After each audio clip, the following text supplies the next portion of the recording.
గురుగారు నమస్కారం. పరమేశ్వర అర్పితమస్తు. గురుగారు, పచ్చకర్పూరాన్ని ఇంట్లో అన్ని రకాలుగా వంటల్లో కానీ ప్రసాదాల్లో కానీ వాడుతూ ఉంటారు, చాలా మంచిది అని చెప్తారు.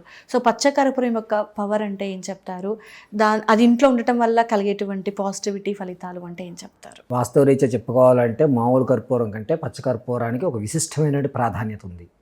ఈ పచ్చకర్పూరాన్ని ఎంతవరకు మోతాదులో వాడాలో అంతవరకే ఉపయోగించుకోవాలి. ఓకే. ఎక్కువ ఉపయోగించినా అది పాయిజన్ అయ్యే అవకాశం, ప్రప్రథమంగా పెద్ద పేగులను చీరుకుపోయేటువంటి అవకాశం ఏర్పడుతుంది. ఓకే. ఈ పచ్చకర్పూరం ఎక్కువగా వాడడానికి ఉండదండి, దాన్ని చాలా తక్కువగా వేయాలి. పించ్ ఆఫ్ అంటారు, అంటే పించ్ అంటే ఇంత చిన్నగా వేస్తూ ఉండాలి, అంతే తప్ప ఎక్కువ యూజ్ చేయడానికి ఉండదు. ఓకే. తీర్థపొళ్ళి అంటే దేవాలయంలో తీర్థం తీసుకుంటారు, ఆ తీర్థపొళ్ళలోను, తర్వాత వెంకటేశ్వర స్వామి వారి యొక్క ఆరాధనలో కానీ తిరుపతి లడ్డూల్లో కానీ వీటిని ఎక్కువ ప్రాధాన్యతగా ఉపయోగిస్తుంటారు. దీనివల్ల సైంటిఫిక్గా చూద్దాం ముందు, ఈ పచ్చకర్పూరం తీసుకోవడం వల్ల గొంతులో ఉన్నటువంటి చిన్న చిన్న సూక్ష్మజీవులు పోతాయి అనేది లెక్క. ప్రయాణం చేసినప్పుడు కానీ, అలసటగా ఉన్నప్పుడు కానీ, దాహంగా ఉన్నప్పుడు కానీ ఈ లోపల ఉన్నటువంటి ఎంజైమ్స్ అన్నీ ఆగిపోతాయట, అంటే ఎండుతాయట. ఈ పచ్చకర్పూరం స్వీకరించడం వల్ల అవి మళ్ళీ చల్లబడతాయి. అందుకే పచ్చకర్పూరం కూడా చల్లగా ఉంటుంది. కళ్ళకు అద్దుకునేటప్పుడు కళ్ళు ఇలా మూసుకుంటాం కదా, ఈ కళ్ళు పైన ఉన్నటువంటి కనుబొమ్మల దగ్గర మనం ఇలా నమస్కారం చేయడం చల్లబడి కంట్లో ఉన్నటువంటి వేడి కానీ, లేకపోతే చిన్న చిన్నటువంటి మనం ట్రావెల్ చేస్తున్నప్పుడు ఉన్నటువంటి రజంలో కానీ కిందకు పుసులు కట్టడానికి అవకాశం వస్తుంది.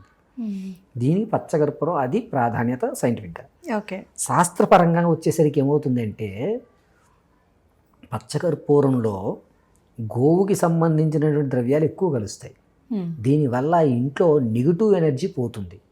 హారతి ఇచ్చేటప్పుడు పచ్చకర్పూరం ఇవ్వగలిగితే, మామూలు కర్పూరాన్ని పచ్చకర్పూరాన్ని చూస్తే పైన వచ్చేటువంటి పొగ మీకు వేరేగా ఉంటుంది అబ్జర్వ్ చేస్తే. ఈ కర్పూరం వల్ల నెగిటివ్ అనేటువంటిది హుతమైపోతుంది.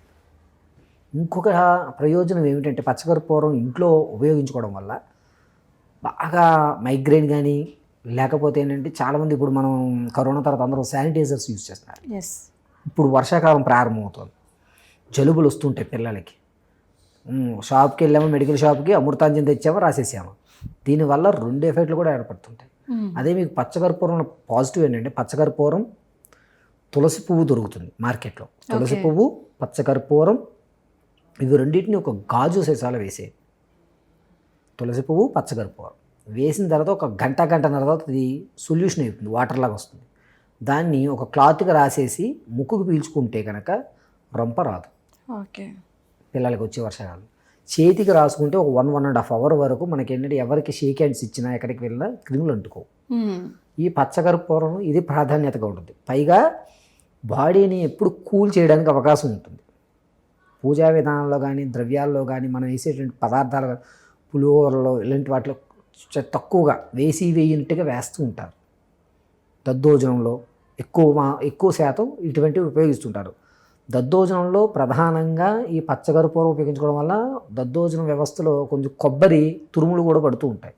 ఈ కొబ్బరి తురుములు పడినప్పుడు దగ్గు వస్తుంది. ఈ పచ్చకర్పూరం తీసుకోవడం వల్ల దగ్గు రాదు. ఓకే. ఇది ప్రాధాన్యత. అటువంటి పచ్చకర్పూరం కొంతమంది ఏం చేస్తారంటే, తడిగుడ్డ పెడుతున్నప్పుడు నీళ్ళలో కూడా ఈ మంచి కలిపేస్తున్నారు. మనలాంటి వాళ్ళు ఎక్కువైపోయాక సోషల్ మీడియాలో ఇంకా ఉప్పు వేసేసి ఇల్లు శుభ్రం చేసేయండి, పచ్చకర్పూరం వేసి ఇల్లు శుభ్రం చేసేయండి, ఐశ్వర్యం వచ్చేస్తుంది, లక్ష్మీదేవి. అది కాదండి. కర్పూరం ఎప్పుడు కూడా మన యొక్క బాడీని కూల్ చేయడానికి, శరీరంలో చెడు ఆలోచన రాకుండా ఉండి అరికట్టడానికి ఈ కర్పూరం అనేది ప్రాధాన్యతంగా ఉపయోగపడుతుంది. ఇది మెయిన్ రీజన్. సెకండ్ రీజన్, నైవేద్యాలు చూపించినప్పుడు కానీ, నైవేద్యం మనం స్వీకరించినప్పుడు కానీ దాంట్లో ఉన్నటువంటి మోతాదు ఎక్కువైనప్పుడు దాన్ని సమతుల్యత చేయడానికి మాత్రమే ఉపయోగపడుతుంది. ఓకే. అదే మామూలుగా హెల్త్ బెనిఫిట్స్ అయితే చాలా. అందుకే పచ్చకర్పూరం ఫస్ట్ ప్రైజ్. ఇదివరకు అంతా అదేనండి. ఇప్పుడు కొన్ని ఇండస్ట్రీస్ వచ్చి మామూలు కర్పూరం తీసుకొచ్చారు. మీరు కొన్ని కర్పూరాలు చూస్తే వెలిగించిన తర్వాత ఈ శాండ్ ఉంటుంది చూసారా, ఇసుక రేణువులు అలా ఉంటాయి. అంతే. ఇది దీనికంటే పచ్చకర్పూరం వాడుకోవడమే శ్రేయస్కరం. చల్లగా చేస్తుంది. రెండోది ఏంటంటే, మన ఇంట్లో ఉన్నటువంటి విగ్రహాలకు మనం చూపిస్తాం కదా, విగ్రహాలు కొంచెం పవర్ ఉంటుందని చెప్పాం. మనం చేసి ఉన్న తర్వాత వాటికి ఒక కళ, ఒక పవర్ ఏర్పడుతుంది. ఆ పవర్ వల్ల ఆ విగ్రహాలకు ఉన్నటువంటి వేడి కూడా కొంచెం చల్లగా చేసేటువంటి అవకాశం ఉంటుందని పచ్చకర్పూరం ఉపయోగిస్తారు. ఓకే గురుగారు, చాలా చక్కటి వివరణ తెలియజేశారు గురుగారు. ధన్యవాదాలు. పరమేశ్వర అర్పితమస్తు.